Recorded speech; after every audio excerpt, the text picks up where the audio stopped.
Subscribe sekarang channel YouTube Novelas Kadina. Gratis. Bab 5056. Mei 47 menghela nafas lega, dan dengan cepat berkata, Inspektur Lee, tidak peduli pertanyaan apa yang Anda miliki. Selama aku tahu, aku akan mengatakan semuanya.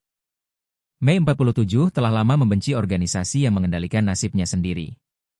Intinya, dia bahkan berharap Charlie menemukan penghuni barisan orang matinya sendiri. Dan membantunya menyelamatkan istri, anak-anak, dan keluarganya, jadi dia secara alami bekerja sama dengan Duncan. Duncan mengangguk, dan tanpa terlalu banyak omong kosong, dia langsung ke pokok permasalahan dan berkata, Tugas paling mendesak sekarang adalah menemukan cara untuk mengetahui lokasi stasiun Anda di peta. Sebelum itu, saya tidak tahu apakah Anda memiliki petunjuk berharga untuk diikuti yang dapat Anda bagikan? Mei 47 menggelengkan kepalanya dan berkata, Sejujurnya, Detektif Lee, saya telah memikirkan masalah ini untuk sementara waktu. Tetapi organisasi itu terlalu berhati-hati dan tidak membiarkan saya meninggalkan informasi berharga apapun. Duncan tersenyum sedikit, mengeluarkan daftar bencana alam besar yang telah dia selesaikan. Dan bertanya kepadanya, Tuan. 47, berapa umurmu tahun ini? Mei 47 buru-buru berkata, kembali ke Detektif Lee. Saya akan tiba pada usia 36 tahun ini atau antara usia 38. Duncan bertanya dengan rasa ingin tahu, bagaimana Anda menghitung usia Anda? Mei 47 menjelaskan, ada kalender yang direkam secara rahasia di dalam orang mati itu. Saya kira-kira telah mencatat waktu kerja dan istirahat saya sendiri. Tapi karena tidak ada standar acuan mutlak, masih ada beberapa kesalahan. Duncan mengangguk dan berkata, kalau begitu mari kita hitung sesuai dengan usia 38. 35 tahun bencana alam besar telah diselesaikan. Dan sambil melihat entry, dia bertanya. Sejak lahir hingga terakhir kali Anda meninggalkan stasiun, apakah stasiun Anda pindah atau berubah? Tidak. Mei 47 menjawab, tempat saya dilahirkan adalah benteng bawah tanah. Itu saya tidak tahu di mana atau seberapa dalam itu. Saya belum bermigrasi selama bertahun-tahun. Duncan bertanya lagi, kalau begitu dalam ingatan Anda, pernahkah terjadi bencana yang sangat dahsyat? Gempa bumi? Gempa bumi besar? Mei 47 memikirkannya dan berkata, ada gempa yang relatif kuat, tetapi sudah bertahun-tahun. Bertahun-tahun? Duncan bertanya lagi, berapa tahun? Mei 47 mengerutkan kening dan berpikir sejenak, lalu berkata, ini sekitar 20 tahun, tetapi garis waktu saya mungkin menyimpang dari kenyataan sampai batas tertentu. Perbedaan antara positif dan negatif dalam 2 tahun. Duncan mengangguk dan mengulurkan tangannya untuk mengambil Cina 2008, Jepang pada tahun 2011, dan beberapa item yang lebih dekat ke garis waktu dicoret, dan kemudian dia berkata, dalam hal ini, Anda dapat mengecualikan daerah sekitar Jepang, serta bagian tengah dan barat daya Cina.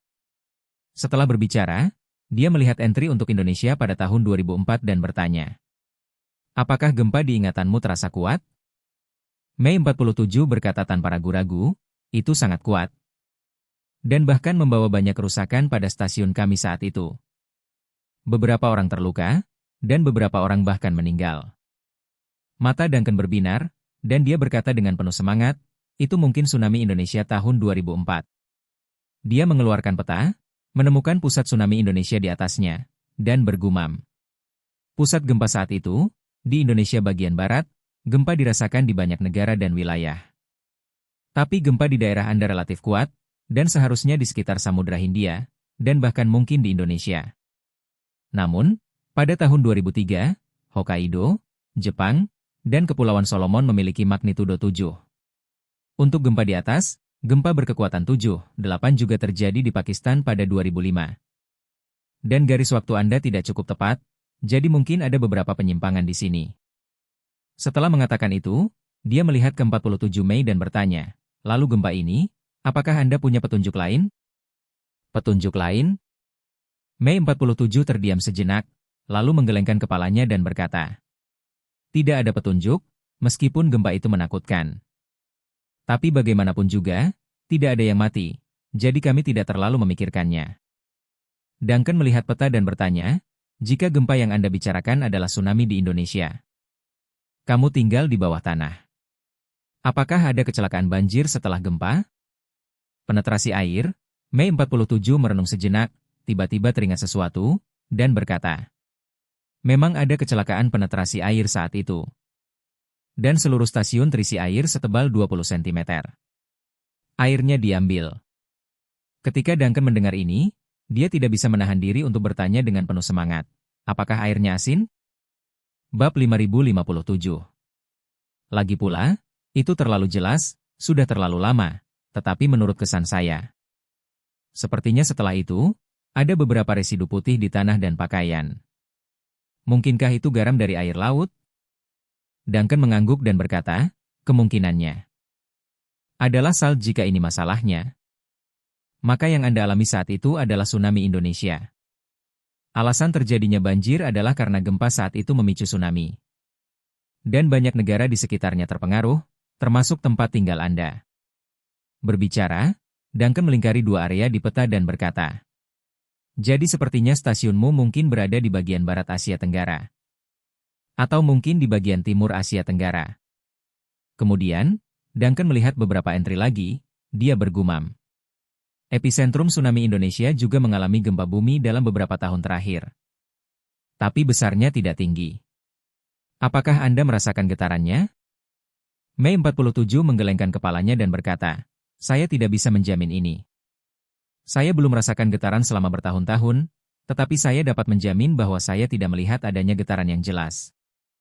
Duncan mengangguk. Dalam hal ini, berarti stasiun Anda harus berada di tepi relatif tsunami Indonesia 2004. Dan itu pada dasarnya di luar jangkauan pengaruh gempa bumi berikutnya di dekatnya.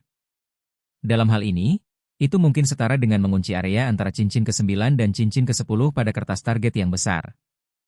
Yang sudah merupakan terobosan besar. Saat dia mengatakan itu, dia menggambar beberapa lingkaran di peta, dan akhirnya menandai bagian tengah dari dua lingkaran luar dengan spidol merah. Dan berkata, meskipun bagian ini juga sangat besar, untungnya, sebagian besar berada di lautan. Dan Anda mengatakan bahwa stasiun Anda merasakan gempa pada tahun 2004. Dan ada juga penetrasi air, yang membuktikan bahwa stasiun Anda harus tidak jauh dari garis pantai. Seharusnya di daerah pantai tertentu di dalam cincin ini atau beberapa pulau. Melihat lingkaran di peta, Mei 47 berkata dengan ekspresi rumit. Selama bertahun-tahun dan begitu banyak orang, kami telah mencoba mencari tahu di mana kami berada, tetapi tidak ada yang tahu. Omong-omong, 47 Mei tiba-tiba meneteskan dua baris air mata panas. Membiarkan air mata mengalir di wajahnya, menatap area cincin yang tidak terlalu kecil dan tersedak. Detektif Lee? Terima kasih. Duncan melambaikan tangannya dan berkata, jangan buru-buru berterima kasih padaku sekarang, bahkan area cincin ini sangat besar. Sebenarnya sangat sulit untuk melakukan pencarian karpet di sini, dan sebelum saya datang. Saya juga telah mendiskusikan masalah ini dengan Tuan Muda Wade. Saya pikir tidak cocok untuk benar-benar pergi ke daerah ini untuk mencari stasiun Anda. Kami membahas masalah ini di atas kertas, setidaknya tidak mengungkapkan petunjuk apapun. Tapi begitu kita berpikir jika kita pergi ke daerah ini untuk menemukan pihak lain. Kita harus siap untuk ditemukan oleh pihak lain. Setelah berbicara, Duncan menambahkan, jadi, cara terbaik saat ini adalah menemukan titik terobosan di atas kertas bersama-sama. Sebaiknya melalui kerjasama dan analisis di antara kita. Kita bisa mempersempit jangkauan target ke ukuran yang cukup kecil. Dan kemudian biarkan Tuan Muda Wade menghubungi mereka secara pribadi. Mei 47 mengangguk mengerti, dan menghela nafas, kekuatan organisasi memang sangat kuat. Kemungkinan besar akan menyebabkan bencana, dan kami belum dapat menyingkirkan kekuasaan mereka selama bertahun-tahun. Dan kita bahkan tidak tahu warna aslinya. Mungkin jauh lebih besar. Duncan berkata, sungguh memalukan bahwa Anda belum lolos dari kendali. Dari organisasi ini selama bertahun-tahun dan begitu banyak generasi. Setelah berbicara, dia melihat ke 47 Mei dan berkata dengan serius. Saya pikir jika Anda ingin menyingkirkan belenggu pohon berusia seabad ini. Kalau begitu Tuan Muda Wade jelas merupakan satu-satunya kesempatanmu. Hanya dia yang bisa menyelamatkanmu dari orang mati dan mengembalikan kebebasanmu. Ya? Mengangguk, dia berkata dengan antisipasi. Mimpi terbesar saya sekarang adalah bisa berkumpul kembali dengan istri dan anak-anak saya di luar. Saya khawatir mimpi ini hanya bisa diwujudkan oleh Pak Wade. Saat dia mengatakan itu, dia bertanya kepada Duncan, Inspektur Lee, apalagi yang bisa Anda lakukan untuk membuat lokasi kami lebih detail? Jika Anda membutuhkan saya untuk memberikan petunjuk, saya akan membagikan semuanya. Bab 5058. Duncan memandang 47 Mei dan bertanya, apakah kamu selalu terbang untuk melakukan misi? Mei 47 mengangguk dan berkata, ya. Setiap kali kami terbang. Duncan bertanya, apa keadaanmu di tengah jalan? Sedang koma. Mei 47 berkata dengan jujur, ketika kita akan pergi misi. Pertama-tama kami akan minum obat yang membuat orang sangat koma, dan kemudian bangun dan berada di sana. Duncan bertanya lagi, lalu bagaimana Anda memastikan bahwa Anda naik pesawat setiap kali Anda keluar? 47 Mei menjelaskan, setiap kali saya memiliki misi. Saya meminta istri saya untuk membantu saya menghitung waktu. Meskipun waktu kita tidak terlalu akurat, kesalahannya tidak terlalu besar ketika sumbu waktu relatif pendek. Setiap kali saya pergi misi, waktu yang tidak dapat saya tangkap adalah perjalanan pulang pergi. Saya dapat secara akurat merekam waktu ketika saya melakukan misi di tengah. Jadi setiap kali saya kembali, saya memeriksa waktu dengan istri saya. Dan gunakan waktu yang direkam untuk mengurangi waktu. Waktu untuk melakukan tugas yang dicatat di tengah saya adalah waktu yang dihabiskan untuk perjalanan pulang pergi. Secara umum, apakah kita pergi ke tempat manapun di dunia untuk melakukan tugas itu? Waktu yang dihabiskan untuk perjalanan pulang pergi tidak akan melebihi 6 atau 7 hari. Pada kecepatan ini, hanya pesawat yang bisa melakukannya. Duncan mengangguk ringan dan berkata, tidak akan lebih dari 6 atau 7 hari. Yang berarti efisiensi turnover Anda sangat tinggi. Dan bahkan bandara tempat Anda berangkat kemungkinan berada di dekat stasiun Anda. Setelah berbicara, Duncan mengingat sesuatu dan berkata, selanjutnya, kita bisa mengambil 2 langkah. Di satu sisi, kita bisa menemukan peta yang lebih lengkap. Termasuk citra awan satelit, dan temukan semua pulau dan bandara di area ring. Dan kemudian ambil setiap area 10 km di sekitar bandara untuk menemukan target investigasi utama. Adapun sisi lain, mulailah dengan transportasimu. Mei 47 buru-buru bertanya, bagaimana Anda mulai dengan transportasi? Duncan berkata, meskipun Anda sedang terbang dalam sebuah misi. Kamu tidak melewati bea cukai ketika kamu memasuki Amerika Serikat, kan? Karena ketika kamu bangun, kamu sudah tiba di Amerika Serikat dan menyelesaikan entry. Ya. Mei 47 sambil menganggukkan kepalanya, dia berkata, setiap kali kita melakukan misi. Kami belum melewati bea cukai, dan kami sudah tiba di tempat ketika kami membuka mata. Duncan melanjutkan, saya tidak tahu tentang negara lain, tetapi Amerika Serikat sangat mementingkan keselamatan penerbangan sejak September 11. Oleh karena itu, tidak mungkin pesawat yang Anda bawa masuk ke Amerika Serikat secara langsung. Saat memasuki Amerika Serikat, Anda harus melewati bea cukai. Oleh karena itu, mereka pasti telah memilih negara tertentu untuk menjadi negara batu loncatan. Pertama, mereka akan menerbangkan pesawat ke negara batu loncatan. Dan kemudian segera atur agar kamu menyelinap melintasi perbatasan melalui darat. Garis masuk selesai. Setelah jeda, Duncan bertanya lagi, apakah Anda pernah ke Amerika Serikat sebelumnya? Mei 47 mengangguk dan berkata, saya pergi sekali beberapa tahun yang lalu ketika saya pergi ke Los Angeles. Duncan terus bertanya, perjalanan ke Los Angeles sama dengan perjalanan ke New York? Di mana kamu bangun dan bolak-balik dalam 6 atau 7 hari, kan? 47 Mei mengangguk, ya.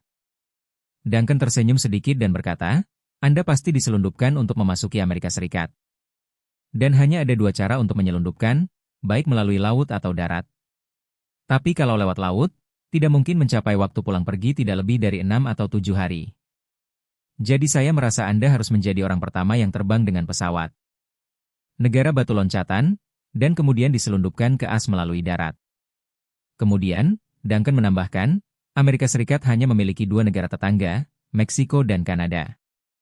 Jika bepergian melalui darat, itu pasti salah satu dari 2 negara ini, tetapi kontrol penerbangan Kanada juga sangat ketat. Jadi jika pesawat Anda memilih Kanada sebagai negara batu loncatan, Anda tidak bisa melewati proses bea cukai.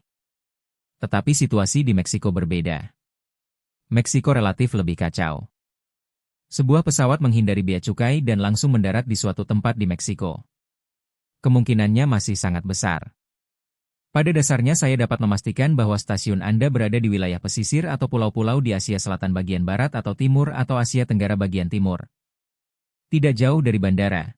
Dan jika Anda akan pergi ke Amerika Serikat untuk melakukan misi, pesawat itu harus terbang ke Meksiko terlebih dahulu, dan kemudian memindahkan Anda melalui darat ke New York. Dan organisasi itu harus memiliki sekelompok orang lain yang ditempatkan di sana di Meksiko. Saya pikir Meksiko harus memiliki petunjuk yang saya inginkan. Bab 5059. Meksiko? Setelah mendengarkan analisis Duncan, Mei 47 dengan cepat bertanya. Inspektur Lee, apa maksud Anda ketika kita pergi ke Amerika Serikat untuk melakukan misi? Pesawat akan mendarat pertama di Meksiko, dan kemudian kita pindah ke Amerika Serikat melalui darat? Ya. Duncan mengangguk dan berkata, ini adalah cara yang paling dapat diandalkan bagi saya. Metode lain terlalu sulit karena mereka menggunakan pesawat untuk mengangkutmu. Anda harus memiliki situs pendaratan, dan baik Amerika Serikat maupun Kanada dapat mengizinkan mereka melewati bea cukai dan masuk dengan tenang, dan hanya Meksiko yang memiliki kondisi ini. Mei 47 bertanya dengan bingung. Pesawat memasuki Meksiko, apa artinya? Apakah kamu tidak perlu melewati bea cukai? Duncan menjelaskan, ada 2 bea cukai untuk memasuki pesawat. Yang satu air traffic control, satunya lagi bea cukai. Air traffic control itu untuk mengontrol pesawat sebelum pesawat mendarat. Dan bea cukai adalah untuk mengontrol penumpang dan barang setelah pesawat mendarat. Di dunia, tidak ada yang bisa sepenuhnya menyembunyikan keberadaan pesawat. Kecuali dia mati karena kepadatan pesawat sipil saat ini terlalu tinggi. Penerbangan harus diatur dan dikirim oleh kontrol lalu lintas udara. Kalau tidak, sangat mungkin terjadi tabrakan, jadi saya berspekulasi. Pesawat yang mengirimmu pada awalnya harus pesawat yang terdaftar secara normal dan melamar rute sesuai dengan peraturan. Setelah berbicara, Duncan menambahkan, tetapi keuntungan dari mereka memilih Meksiko adalah setelah pesawat mendarat. Mereka harus pergi ke Meksiko. Itu pasti jauh lebih mudah daripada Amerika Serikat dan Kanada untuk mengangkut tentara Anda keluar dari bea cukai. Mei 47 mengangguk ringan dan bertanya kepada Duncan, Inspektur Lee, apa yang akan Anda lakukan selanjutnya? Kamu baru saja mengatakan bahwa pesawat tidak dapat menyembunyikan keberadaannya. Jadi mulailah penyelidikan dari pesawat? Ya. Duncan berkata, sejak Anda tiba di New York, dorong ke depan 3 hingga 5 hari. Dan menempatkan semua yang memasuki Meksiko dalam beberapa hari terakhir. Semua pesawat yang Anda ambil sudah beres, yang Anda naiki harus ada di dalamnya. Dan sisanya adalah bagaimana menyaring, yang seharusnya banyak pekerjaan. Joseph, yang sudah lama tidak berbicara, membuka mulutnya dan berkata, Inspektur Lee, dari posisi Anda di atas ring, terbang ke tempat manapun di Meksiko setidaknya berjarak 16,000 km. Dan sebagian besar pesawat tidak bisa terbang sejauh itu.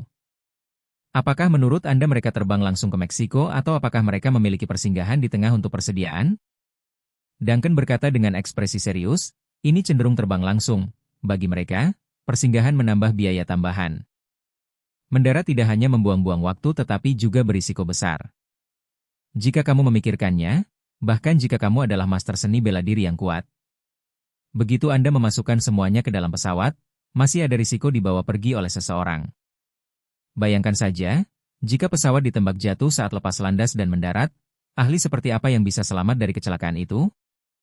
Joseph hanya merasakan hawa dingin di punggungnya dan berkata, jika pesawat benar-benar jatuh. Kecepatannya ratusan kilometer per jam, ditambah dengan bobot lebih dari 100 ton dan puluhan ton bahan bakar. Saya khawatir tidak peduli seberapa kuat master seni bela diri, tidak mungkin untuk bertahan hidup. Setelah berbicara, Joseph menambahkan, pesawat yang bisa terbang sejauh itu pada dasarnya sama. Ini adalah pesawat penumpang jarak jauh di antara pesawat penumpang besar. Dalam keadaan normal, beberapa pesawat penumpang dapat terbang lebih dari 16,000 km. Yang juga merupakan model jarak jauh Boeing 777 dan Airbus A350. Jika Inspektur Lee berpikir bahwa mereka akan mendarat lebih dulu di Meksiko, mari kita keluarkan pesawat yang masuk ke Meksiko saat itu.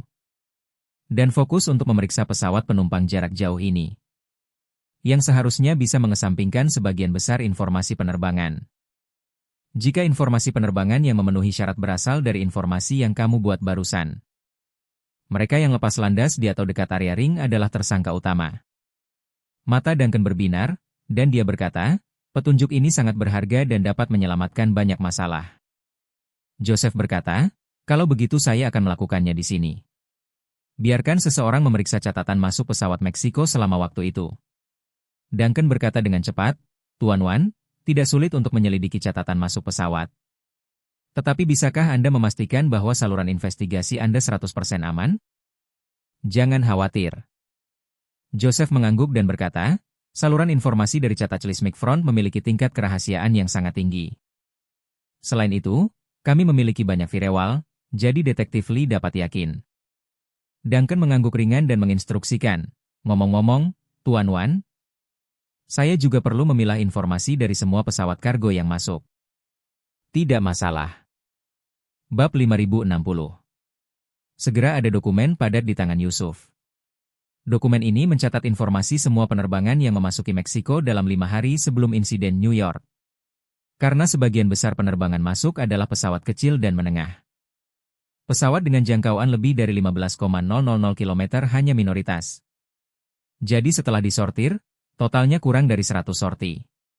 Dan di antara penerbangan dengan kurang dari 100 sorti, pesawat penumpang menyumbang 80%, dan pesawat kargo menyumbang 20%. Namun, karena lokasi lingkaran yang ditarik oleh Duncan kemungkinan berada di Asia Selatan dan Asia Tenggara. Tidak ada pesawat penumpang langsung antara tempat-tempat ini dan Meksiko. Selama 5 hari tersebut, hanya ada satu pesawat kargo yang lepas landas dari Colombo, ibu kota Sri Lanka. Model pesawat kargo ini persis pesawat penumpang jarak jauh Boeing 777 yang disebutkan Joseph tadi. Terlihat dari informasi masuknya pesawat lepas landas dari Colombo. Pada malam keempat sebelum insiden di New York. Setelah penerbangan 20 jam, pesawat itu tiba di kota perbatasan Monterrey di Meksiko pada pagi hari 2 hari sebelum kejadian. Dan mendarat di Bandara Internasional Monterrey. Informasi entry juga menunjukkan bahwa dalam aplikasi entry untuk pesawat ini, barang yang diisi adalah teh dan biji kopi yang merupakan produk khusus Sri Lanka. Setelah melihat informasi ini, Duncan berkata dengan penuh semangat.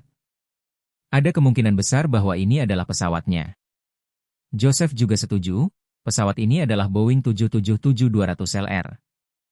Yang merupakan pesawat jarak jauh Boeing. Bukan tidak mungkin terbang sejauh 20,000 km dengan modifikasi yang moderat. Dan pesawat kargo yang diubah dari pesawat penumpang sangat umum. Tapi itu masuk akal, itu tidak boleh dimodifikasi dengan pesawat penumpang jarak jauh. Karena pesawat penumpang jarak jauh telah menambah lebih banyak ruang cadangan bahan bakar. Beban komersial yang tersedia tidak besar.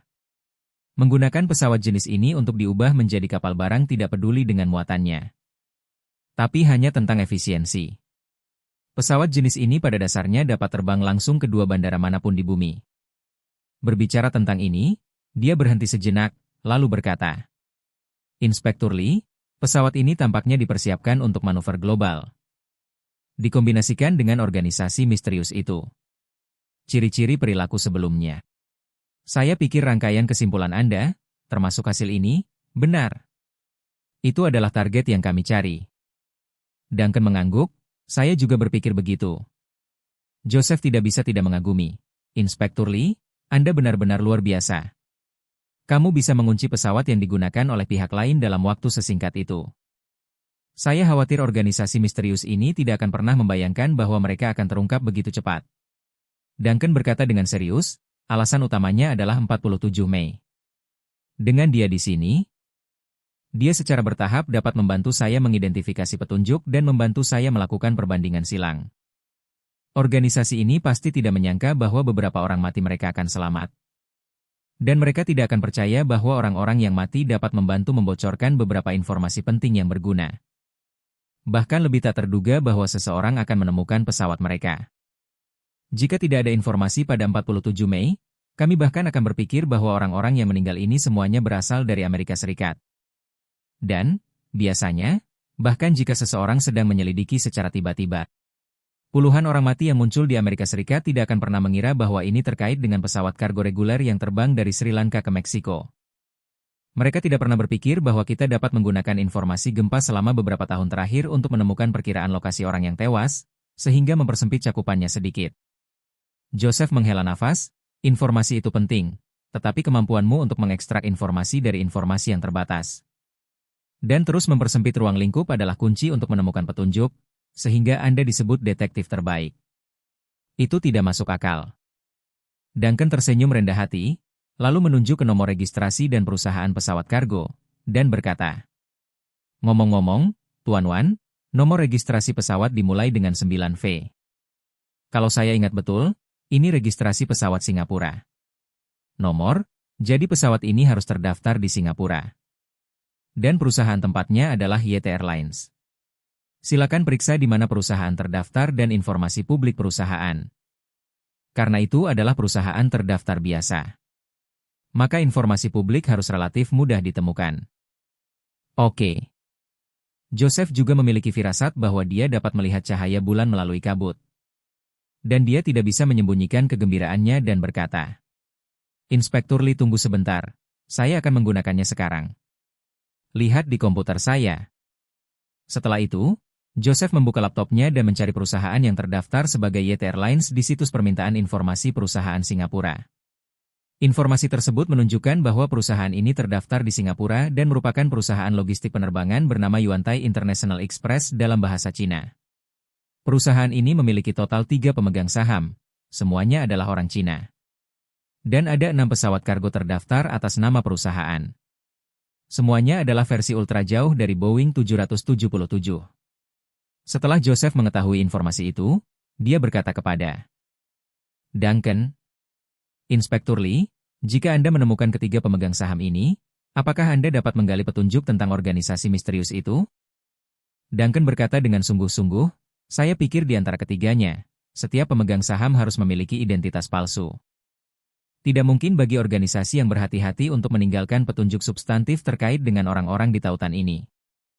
Alasan mengapa sebuah perusahaan harus terdaftar dan setiap pesawat harus didaftarkan juga merupakan pilihan terakhir mereka. Untuk alasan ini, keselamatan penerbangan adalah masalah utama yang sangat penting bagi sebagian besar negara di dunia. Jika tidak ada prosedur yang lengkap, pesawat mereka tidak akan bisa terbang sama sekali." Joseph bertanya kepadanya, "Lalu apa yang harus kita lakukan selanjutnya?" Duncan berpikir sejenak dan berkata, "Saya bertemu Tuan Muda Wade sebelum saya datang.